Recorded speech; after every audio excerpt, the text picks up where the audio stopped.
Good afternoon, everybody. I'm Hot Rod Bob Beck, and you've got gas. And along with us is Randy Kerdoon from Talking About Cars. Yeah, we've had a great time. If you've been following us on social media, not only on Facebook, but Twitter, Periscope, we've been on Instagram, all over the place to show you some of the sights and sounds, and more important, the stories behind some of the very cool cars here at the Grand National Roadster Show. And this is an annual event that gets bigger and bigger every year. Now, as we were walking through this vast expanse of cars, I came across a car that I remember from when I was a kid cruising Van Nuys Boulevard, most times with the front wheels on the ground, but quite capable of picking them up and carrying them down the quarter mile up in the air. Are you insinuating, Bob, that the front wheels of this vehicle could travel down a street without even being on the street? That is correct. There's a lot more miles on the front tires than the rear, and Gary was quite able and capable of doing that back in the day. That's very cool. And, of course, what we're talking about is a 1955 Chevy Nomad, which, by the way, not only is this a cool car, but if you subscribe to CarCraft magazine somewhere down the line, and Peggy, come on up here. I want to take a look at this. This is, of course, from March of 1969, and this is the car that we have before us, the Chevado. It is for all intents and purposes, a 55 Chevy Nomad. But the amusing part, and just come on over here and take a look at what's in the back, there's not a lot of groceries being brought home in the back seat of this car. No, it's got an Oldsmobile Tornado whole drivetrain in it. It's got the engine, the transaxle, and this thing is a wheel stander, but it was driven on the street, and it still holds the license plates that were issued back then. And Gary put this car together along with the help of others. We'll get into that in just a minute. But here's the car, as you see, without the lettering. You can see how substantial the frame is. And this car, in Hot Rod magazine, in the Hot Rod Racing Gallery, was a very noticeable car here on the streets of Southern California back in the 60s. And with us right now is Gary. We're going to go over and talk to him. Gary, how are you doing? Fine, thank you. Fine, thank you. Now, you've had this car how long? Since 1965. And when did you start bringing it out to the boulevard and cruising it down Van Nuys? Oh, wow. Who remembers, but it was a long, long time ago. Probably 50 years or better. And was it always, when you started cruising, when you started driving this thing, it wasn't a wheel stander? No, it was a tow car for another car I was showing. And we we blew the motor up. It was a little 265 when we were towing out Long Beach Arena, and we got stuck halfway up the hill. And it was Sunday, move out night, and all the cars were piling up behind us. Well, we got them out of the way, and we backed down. I took it off the trailer, and I took my 62 off the trailer and put the wounded Nomad up on the trailer, and we towed it home.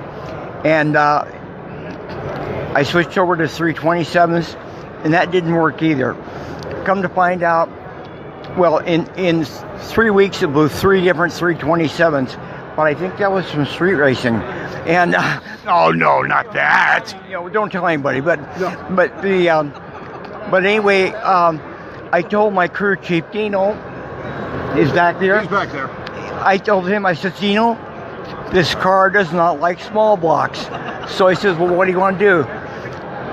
I said, I want to put an Olds Tornado big block in it and go wheel standing.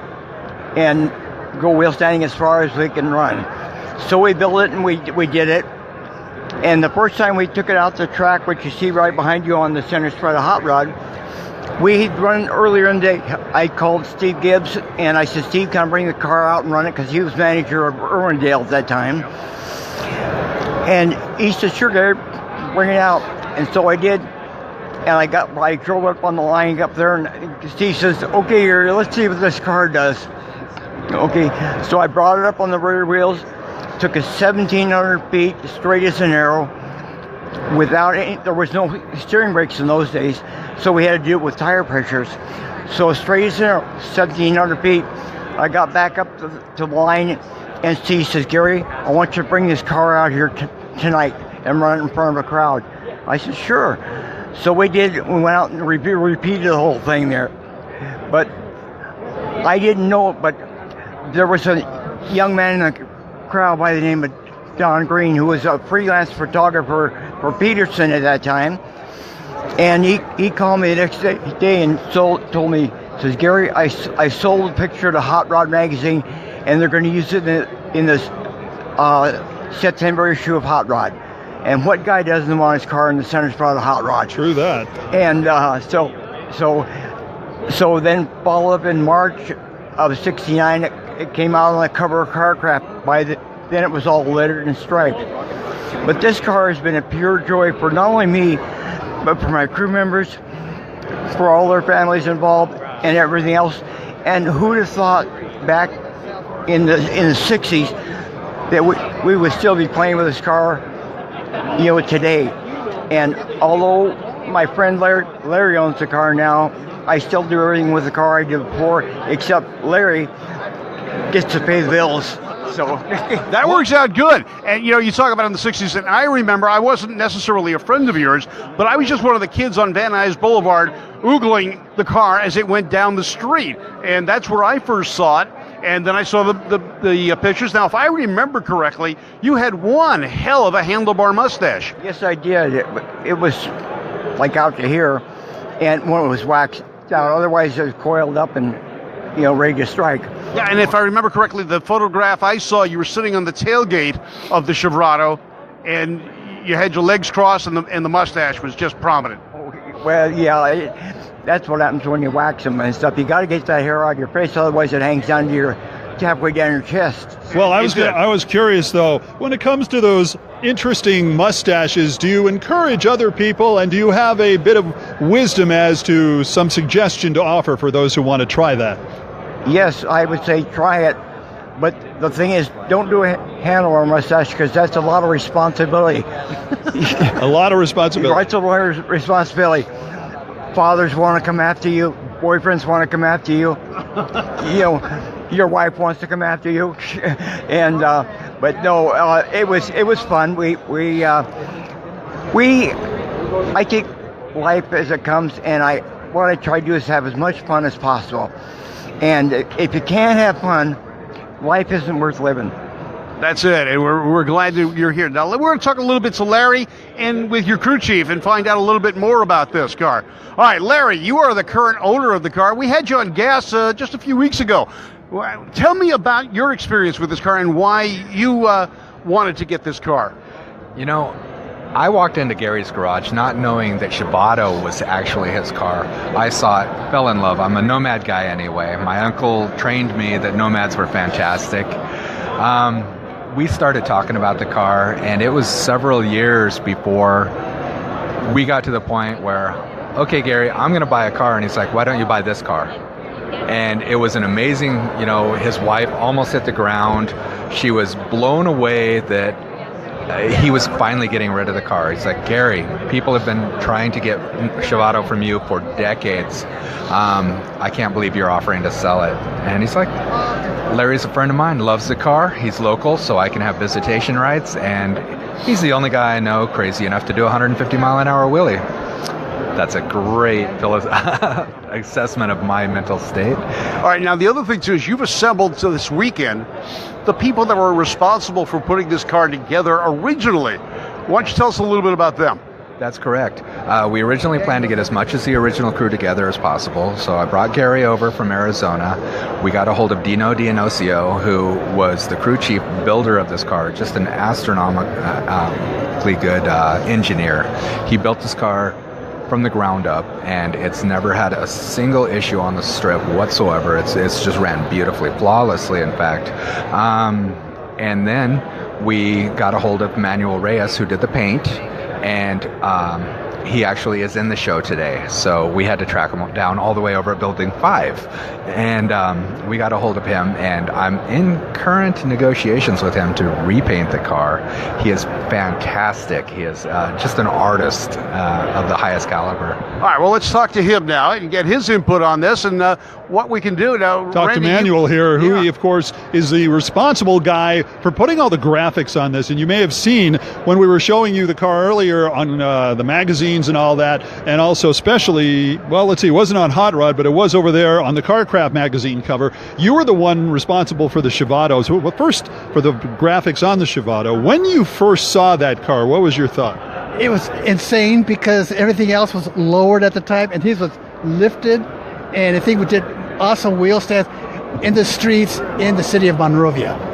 It was wild. So he talked about it, and because I had done all his paint work and striping since the late 50s, early 60s, so it was a natural to do this car. So I wanted something that was going to stand out in all kinds of lighting. That was a gold Mylar, only because I didn't know how to do gold leaf at the time. Secondly, I was working at AV Label Company, and they gave me a roll of gold Mylar paper that they use for labels. So we used that to letter on the side.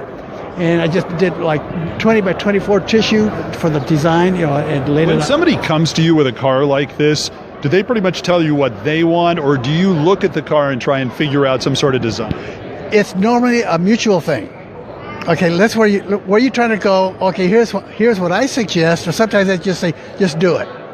But he told me I need this lettered. This has got to be big. This has got to be small. Because there's different people who helped him, not sponsors, and people who worked in the car, buffer shops and engineering shops and stuff like that.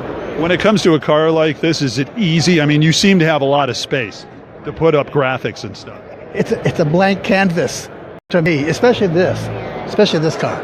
It afforded us a lot of latitude in how we designed it and how we lettered it. And then we striped the heck out of it because that was a thing then. And that was the thing. All right, so that's interesting, the way they were able to put it together and come up with a concept about that, Bob. And, you talk about the way they do graphics. And Manuel, thanks for that. You gave it's fun not only having this car come back from wherever it's been for the last 40, 35 years, is all the people involved in it are right here for us in the same place. Gino, why don't you come on up here? All right, this is the man that did the fabrication in the mechanical design. What was that challenge like? Because back in those days when you guys did this, no one had done that before. I mean, no one has done it since. There's been a bunch of wheel standers, but this is the first time anybody's used a package like we have. It came to Gary in his dreams of the Tornado, which was a hell of an idea if you think about it. What is it about the Tornado engine? Well, it's one package. The engine sits here, got a chain, a 4-inch chain goes from the crank to the transmission, which is alongside the motor, and then the rear end's bolted to the end of the training. So it makes a cute little package. The other thing about this, when I designed this thing, we were in a lot of shows, and we could drive the car into a show. Two of us, within 20 minutes, we could have the engine, transmission, that whole assembly in the back of the car and fire it up. Wow. Well, think about that. Without the car. You don't need the car. Wow. That's amazing. Now, you've been involved with Gary since the beginning of this thing, and I assume you're still friends. Oh, yeah.